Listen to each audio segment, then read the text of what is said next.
We are the broken and captives and slaves of sin and its corruption. Sin and its corruption.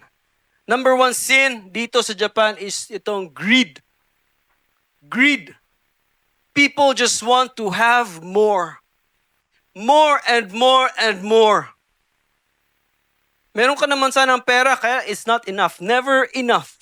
And we believe that if we wanted more, we can get this here in Japan.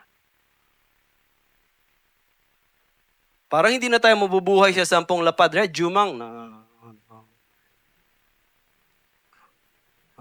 Kulang pang bayad sa bahay kasi ang gusto nating bahay, yung modern, yung malaki. Diba? Bakit kulang? Ba't naging kulang? Because we wanted more. Pwede namang magbisikleta, but no. We wanted a car, di ba? Pwede namang bumili ng maliit na kuruma. Kaya marami kang utang kasi ang gusto mo yung malaki talaga. Yung hybrid. Di ba? That's true. And that's our problem, di ba? Yung provision ng Panginoon is enough. But our greed wants more.